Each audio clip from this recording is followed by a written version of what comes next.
Welcome to NTD News Today. I'm Kevin Hogan. Let's take a look at our top stories. Violent protests break out in Brazil over the weekend following President Lula da Silva's inauguration. Hundreds were arrested in connection with the breach and attack of government buildings. A new report says the IRS is going after low-income individuals much more than they're going after wealthier people. Some say it's because the agency is suffering from a lack of manpower. 31,000 voter cards sent to non-citizens in Colorado. The election integrity watchdog known as PILF is investigating. Meanwhile, Maricopa County announces its own inquiry into Election Day mishaps. Public schools taking action against big tech. Seattle schools sue tech giants, and New York City schools ban students from using an AI chat box.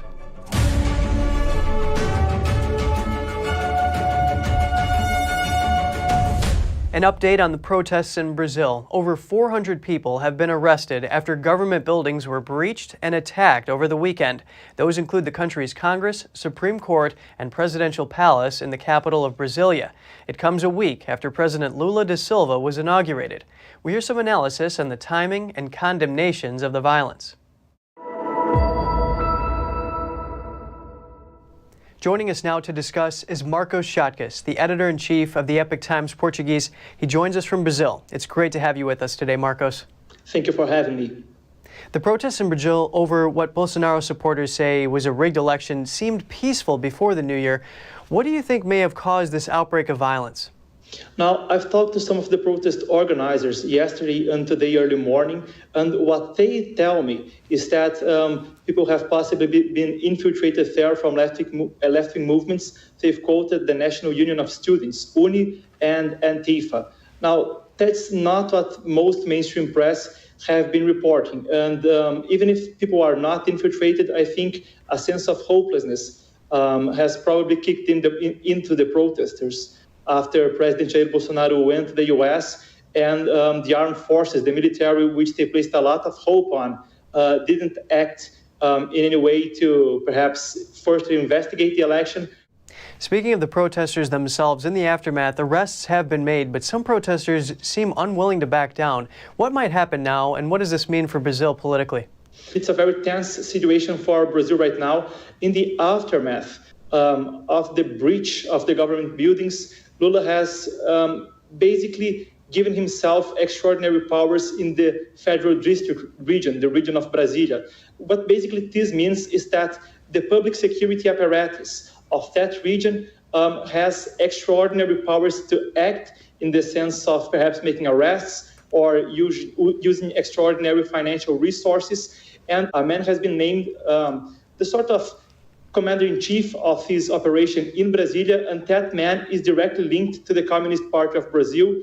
So we're about 8 days into the administration, and we already have a situation where Lula, who has authoritarian inclinations, and friends including Nicolás Maduro in Venezuela and Daniel Ortega in Nicaragua, has extraordinary power to act. And it's a very, very tense situation. I don't know where it is going, and the possibility of repression seems real right now. Very tense situation, and thanks for outlining the steps that Lula has taken here. And in terms of vandalism, international leaders have condemned it. How might this affect Brazil and the Lula administration internationally going forward? Most of the coverage I've seen in foreign press basically is quoting the protesters as vandals. And I think even rightfully so from the images we have seen. We still don't know, we still don't have more information about who it was that did this. Law enforcement is working to try to identify these people. I think people will probably try to condemn President Jair Bolsonaro in one way or another for what happened, even though he himself has condemned violence and has kept mum since he lost the election mostly. And I think internationally it will probably get Brazil into a situation where international leaders support Lula and try to basically suppress or disenfranchise the local right wing as extremists.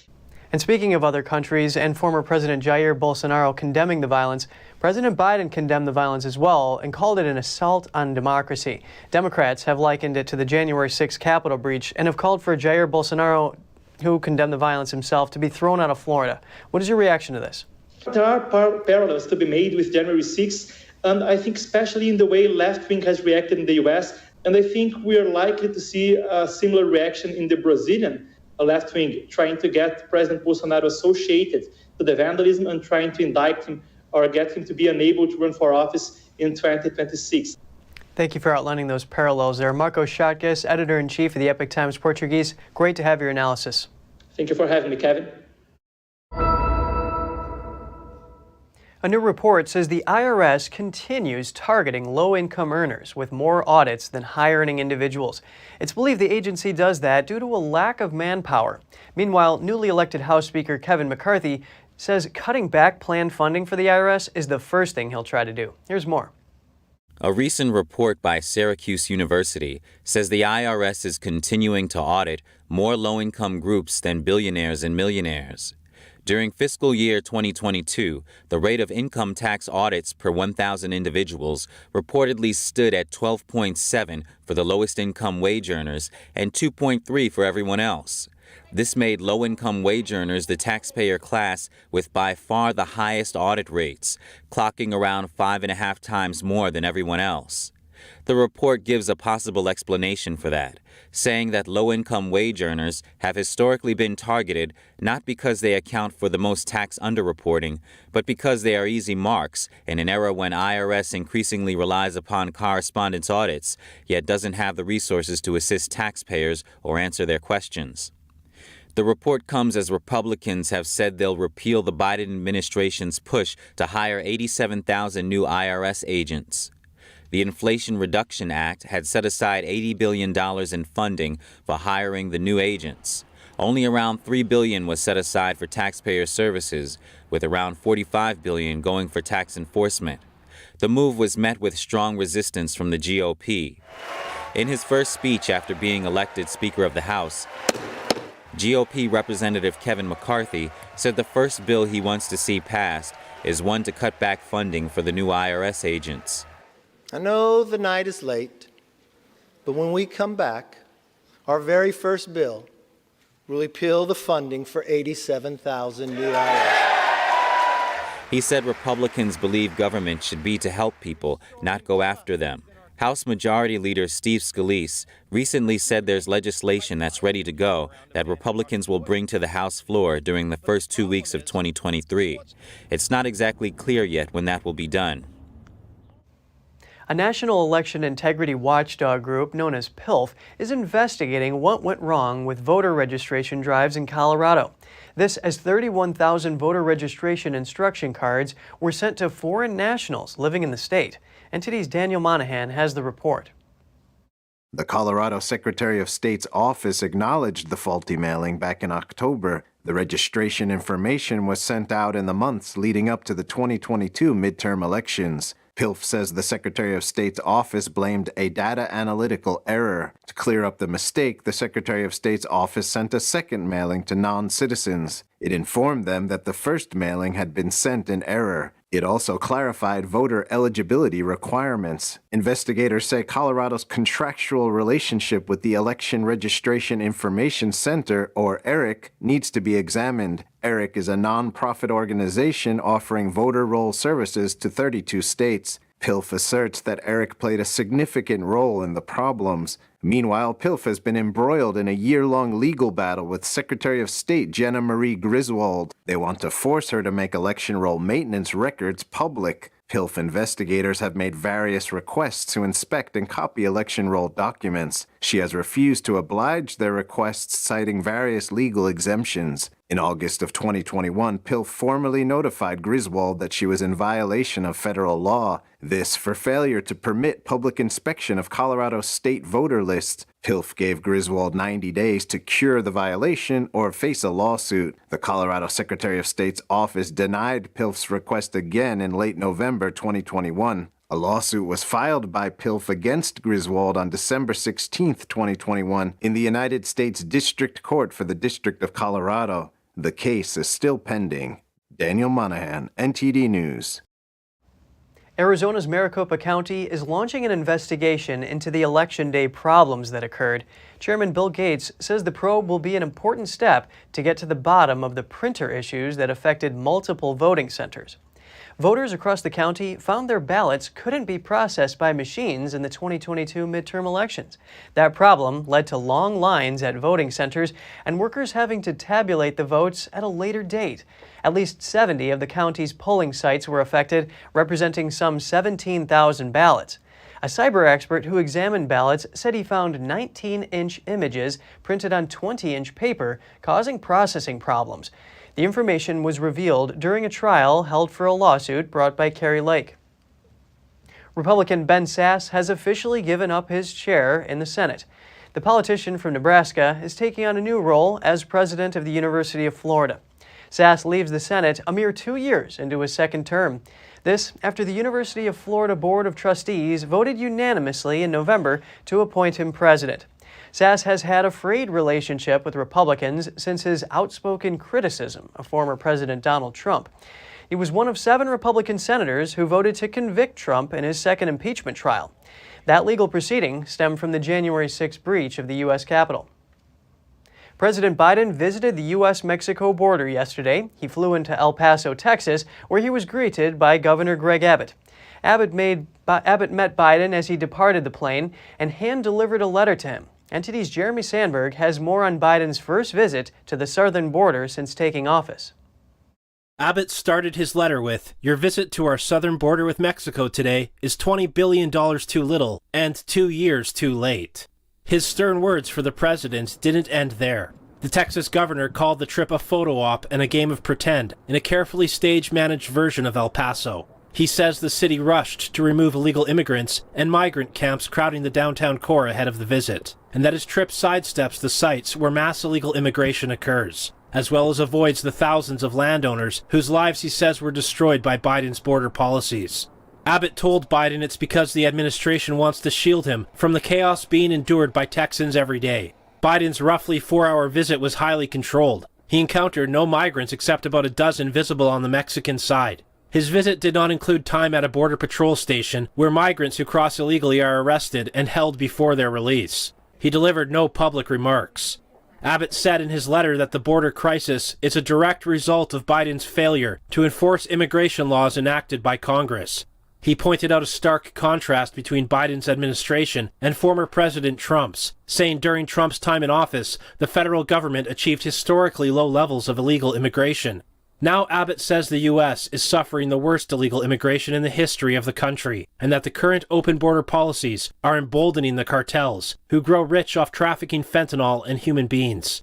Abbott says all of this is happening because Biden is violating his constitutional obligation to defend the states against invasion through faithful execution of federal laws. He laid out 5 solutions to fix the problem, all of which are immigration laws already on the books. Abbott finished his letter by imploring the president to secure the border by enforcing Congress's immigration laws. Jeremy Sandberg, NTD News. Abbott's solutions include the enforcement of Remain in Mexico and Title 42 and aggressive prosecution of illegal crossings between ports of entry. He also asked that Mexican drug cartels be designated as foreign terrorist organizations and construction of the border wall in Texas be continued. Biden announced last week an expanded list of nationalities that can be expelled back to Mexico. The administration's plan is to block migrants from Cuba, Nicaragua, and Haiti at the border. The administration also plans to let 30,000 migrants from those countries and Venezuela come to the U.S. legally per month. They will need to get a sponsor, pass background checks, and travel by plane. President Biden arrived in Mexico last night. He's there to attend the North America Summit today and tomorrow. He's meeting with Mexico's president and Canada's prime minister. In Seattle, the local school district is suing social media companies, including TikTok and Meta. They say the tech giants are causing the mental health crisis among teenagers. Seattle Public Schools said in the lawsuit, quote, defendants have successfully exploited the vulnerable brains of youth, hooking tens of millions of students across the country into positive feedback loops of excessive use and abuse of defendants' social media platforms. The school district accuses the tech giants of violating Washington state law on public nuisance. Spokespeople for Google and Meta say their platforms have tools to help protect teens online.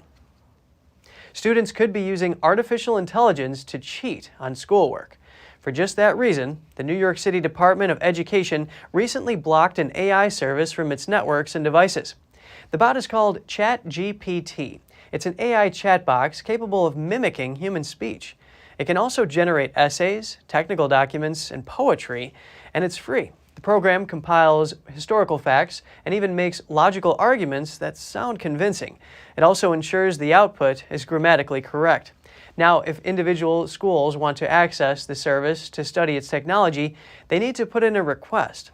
Furman University Assistant Professor Darren Hick told the New York Post that academia has been blindsided by the technology.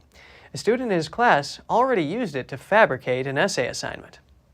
And coming up, the Chinese regime conducts another military drill near Taiwan. The island's government and a German delegation are condemning it. National security concerns about Chinese espionage are raised in the UK. It comes after a hidden transmitter was found in a government vehicle. More in just a moment here on NTD News Today.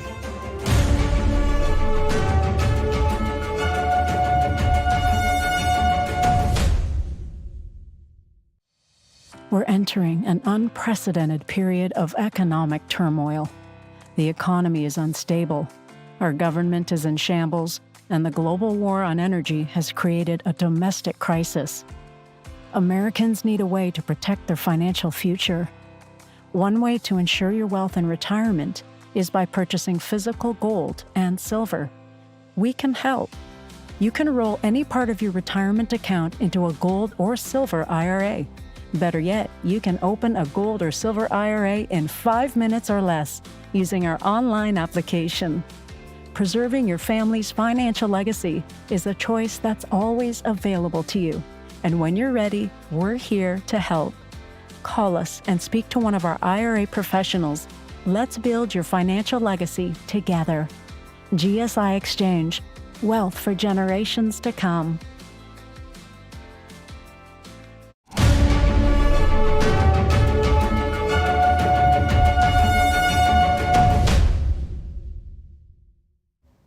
Welcome back. A former U.S. official who spied for Cuba has been released from prison early.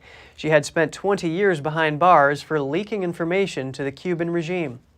Ana Montes is one of the highest-ranking U.S. officials ever proven to have spied for Cuba. The U.S. Bureau of Prisons confirmed on Friday that she has been released from prison early. Montes is a U.S. citizen of Puerto Rican descent. She was the top Cuba analyst at the Defense Intelligence Agency. In 2002, Montes pleaded guilty to conspiracy to commit espionage. She was accused of using her position to leak information, including identities of some U.S. spies to the Cuban communist regime. She was sentenced to 25 years in prison. Now turning our attention to the Asia-Pacific region, the Chinese regime staged military drills near Taiwan on Sunday. Taiwanese authorities have condemned the drills. Taiwan's defense ministry said it had detected 57 Chinese military aircraft and 4 warships around Taiwan at 6 a.m. local time on Sunday. 28 of those aircraft entered Taiwan's Air Defense Identification Zone. Taiwan said it scrambled aircraft, naval vessels, and land-based missile systems to monitor China's activities. Taiwan strongly condemned the drills, and a delegation of German lawmakers visiting Taiwan also joined in. I also hope that international democratic allies can support Taiwan to fight against China's aggression and bullying, protect international peace and stability, and push for China's democratization together. That we support Taiwan when it comes to making it totally clear that military aggression and the threat of military aggression coming from Beijing is unacceptable. And we want to also that you see our visit here as a gesture of support. The German delegation of lawmakers arrived in Taiwan today. Their goal is to show support for the island's democracy amid military threats from China. During their 4-day visit, German lawmakers will also meet with Taiwanese President Tsai Ing-wen and Premier Su Tseng-chang. A statement from the Chinese military said the goal of the military drills was to counter what it called provocative actions by Taiwan and external forces. Beijing claims Taiwan as its own territory and has been threatening to take it under control by force. That's despite Taiwan having its own military, constitution, and leaders. The communist regime has never ruled the island. The discovery of a hidden Chinese tracking device in a UK government car has sparked growing concerns over spyware. Intelligence officials found at least one SIM card capable of transmitting location data. The device was discovered by security officials in a routine search of government vehicles. According to sources, the location transmitter was found inside a sealed part of the vehicle. It was installed by the vehicle's manufacturer before being imported from China. The Chinese regime has dismissed allegations of espionage and unfounded rumors. The device's discovery has prompted the UK government to review urgently security threats coming out of China. Location transmitters can be placed into vehicles without the knowledge of manufacturers. According to security sources, the pre-installed SIMs in the electronic control units are sent to manufacturers as sealed units. The SIMs can be used by the Chinese regime for purposes of eavesdropping as well as tracking the location of government officials. Security officials have confirmed that sweeping routine checks have increased in recent months following concerns about increased Chinese espionage activity. Meanwhile, UK Conservative Member of Parliament Sir Ian Duncan Smith has stated that it's time to refer to China as a systemic threat.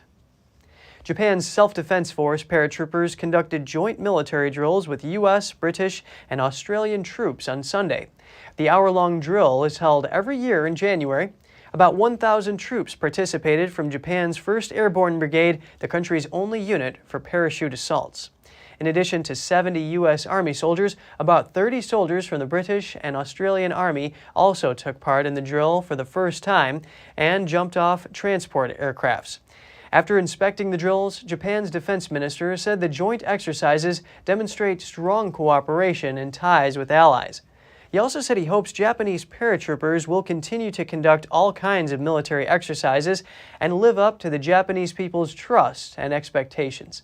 Sunday's drill mobilized 20 transport aircraft, including the C-130 Hercules plane and the CH-47JA Chinook helicopter, as well as dozens of military vehicles.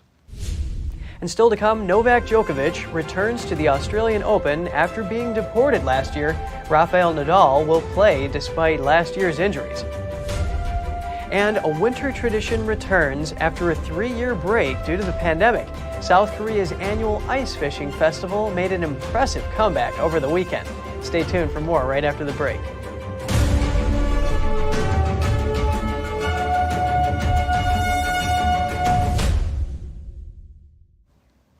Cuba is allowing baseball players who fled the country back on its national team. That includes some players on major league teams in the U.S. It's an unprecedented move. For decades, Cuba has excluded baseball players who left the island, but the communist country may be running out of options. Local media reports that more than 650 baseball players have left the country in the past 6 years. This new-style Cuban national team is set to play in the upcoming World Baseball Classic in March. The preliminary roster of 50 ball players includes 12 who live abroad, another 16 who are contracted under the Cuban Federation, and 22 who play in Cuba's domestic league. With 1 week to go until the start of the Australian Open, players are gearing up for the first Grand Slam of 2023. Tennis veterans will vie for records, while newer players hope to seize glory. Novak Djokovic is back in Australia after being deported last year due to his vaccination status. He will be looking to pick up where he left off and build on his Australian Open title from 2021. The Serbian needs just one more Grand Slam trophy to equal the men's record for the most titles. The current men's record is held by last year's Australian Open champion Rafael Nadal. Nadal will return to competition despite multiple injuries in 2022. Current world number 1 Carlos Alcaraz will be missing because of a leg muscle injury during preseason training. In the women's draw, world number 1 Iga Swiatek will be looking to win her 4th Grand Slam title and add to French Open and U.S. Open trophies she took home in 2022. Last year's Women's Australian Open winner Ash Barty has since retired. The tournament starts January 16th and goes until January 29th. In South Korea, a winter celebration is underway. The annual ice fishing festival has made a comeback. After a 3-year break due to the pandemic, South Korea's annual ice fishing festival made an impressive return on Saturday. About 129,000 people braved below freezing temperatures for a chance to catch trout on a frozen lake. The festival was held in a city 75 miles north of capital Seoul. Some participants dig a small hole through the thick ice on the frozen lake to catch the fish.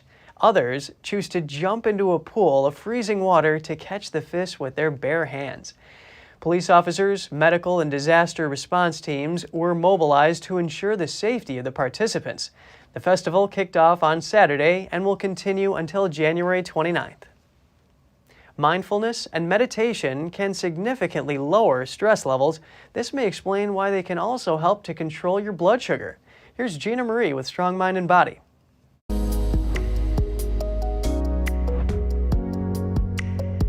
New research has found that mindfulness activities like yoga or meditation may help people with type 2 diabetes. It does this by lowering their blood sugar levels. More than 37 million people have diabetes, and the vast majority have type 2. The condition develops when the body loses its ability to process insulin. This is a hormone that carries sugar from blood into the body's cells for energy. When that happens, sugar builds up in the bloodstream. This can damage blood vessels and nerves over time. Many people with diabetes also develop complications. Examples include heart disease, kidney failure, nerve damage in the feet and legs, and potential blindness. The key to controlling blood sugar levels is by eating a healthy diet. The diet needs to be high in whole foods and low in processed foods. This can minimize the risks. Researchers looked at 28 published clinical trials that tested various practices, most focused on yoga. Yoga combines physical postures with breathing techniques and meditation. Other trials looked at qigong, guided imagery, or meditation. They also looked at mindfulness-based stress reduction. They found that each practice helped people with type 2 diabetes lower their hemoglobin A1C level. Mindfulness may help because it can reduce stress, making diabetes easier to manage. A dip in stress hormones may also help to reduce systemic inflammation. This may help to bring down blood sugar levels. Stress can also trigger poor eating habits, so meditation and a whole food diet is your solution to health and longevity. That's all for today's program. We're really glad to have you with us. Please send us an email if you'd like to tell us something. We're going to put it on screen. For podcasters, that's news.today@ntd.com. I'm Kevin Hogan, NTD News, New York City.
Thanks for watching us on YouTube. Did you know YouTube only keeps selective videos on its platform? So if you want to make sure you get the full picture, just subscribe to our newsletter.